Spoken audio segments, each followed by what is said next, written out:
Oscar Devereaux was an American author, film director, and independent producer of more than 44 films.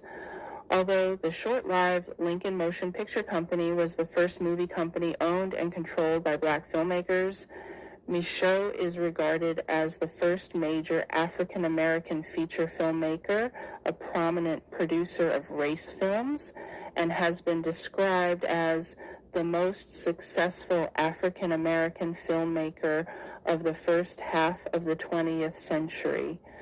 He produced both silent films and sound films.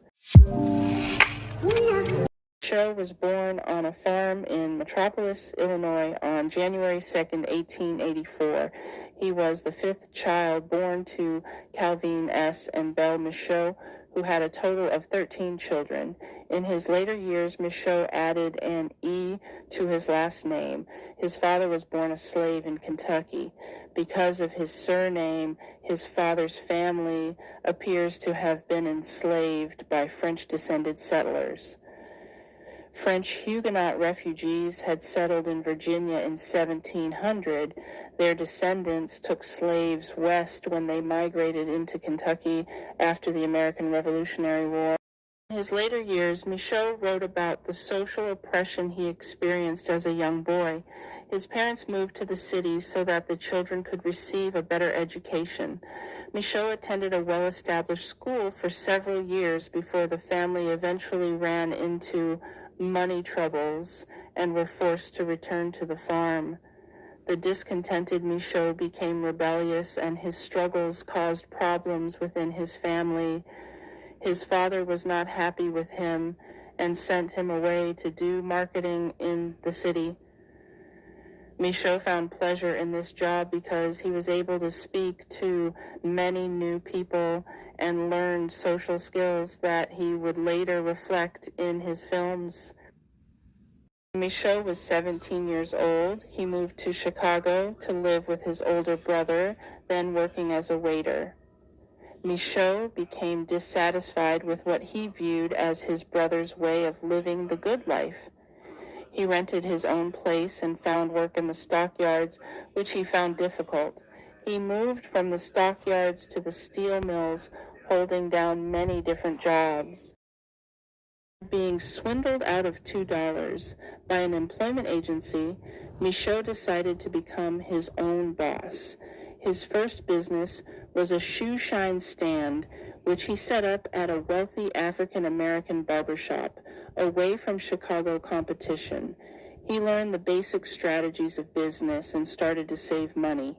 He became a Pullman porter on the major railroads, at that time considered prestigious employment for African Americans because it was relatively stable, well-paid, and secure, and it enabled travel and interaction with new people.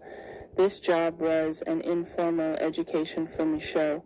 He profited financially and also gained contacts and knowledge about the world through traveling, as well as a greater understanding for business. When he left the position, he had seen much of the United States, had a couple of $1,000s saved in his bank account, and had made a number of connections with wealthy white people who helped his future endeavors. Micheaux moved to Gregory County, South Dakota, where he bought land and worked as a homesteader. This experience inspired his first novels and films. His neighbors on the frontier were predominantly blue-collar whites. Some recall that Micheaux rarely sat at a table with his blue-collar white neighbors. Micheaux's years as a homesteader allowed him to learn more about human relations and farming. While farming, Micheaux wrote articles and submitted them to the press. The Chicago Defender published one of his earliest articles. His homestead failed, and he was forced to sell it in 1911. The next year, he began his publishing career when Woodruff Press of Lincoln, Nebraska, published The Conquest. He began work on a second book, The Forged Note, and from 1914 to 1918 traveled among Lincoln, Gregory County, and Sioux City, Iowa, marketing his work. While in Sioux City, he lived in and was influenced by the West 7th Street neighborhood, where the town's African American community had a strong presence. Dakota, Micheaux married Orleen McCracken. Her family proved to be complex and burdensome for Micheaux. Unhappy with their living arrangements, Orleen felt that Micheaux did not pay enough attention to her. She gave birth while he was away on business and was reported to have emptied their bank accounts and fled. Orleen's father sold Micheaux's property and took the money from the sale. After his return, Micheaux tried unsuccessfully to get Orleen and his property back. He married Alice Russell in 1926. Oscar and Alice remained married. Decided to concentrate on writing and eventually filmmaking, a new industry. He wrote 7 novels. In 1913, 1,000 copies of his first book, The Conquest, the story of a Negro pioneer, were printed. He published the book anonymously for unknown reasons. He based it on his experiences as a homesteader and the failure of his first marriage, and it was largely autobiographical. Although character names have been changed, the protagonist is named Oscar Devereaux. His theme was about African Americans realizing their potential and succeeding in areas where they had not felt they could. The book outlines the difference between city lifestyles of Negroes and the life he decided to lead as a lone Negro out on the far West as a pioneer. He discusses the culture of doers who want to accomplish and those who see themselves as victims of injustice and hopelessness and who do not want to try to succeed, but instead like to pretend to be successful while living the city lifestyle in poverty.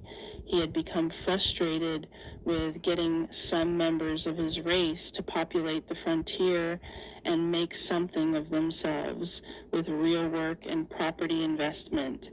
He wrote over 100 letters to fellow Negroes in the East, beckoning them to come west, but only his older brother eventually took his advice. One of Micheaux's fundamental beliefs was that hard work and enterprise would make any person rise to respect and prominence, no matter his or her race. 1918, his novel The Homesteader, dedicated to his mother, attracted the attention of George Johnson, the manager of the Lincoln Motion Picture Company in Los Angeles. After Johnson offered to make The Homesteader into a new feature film, negotiations and paperwork became inharmonious. Micheaux wanted to be directly involved in the adaptation of his book as a movie, but Johnson resisted and never produced the film.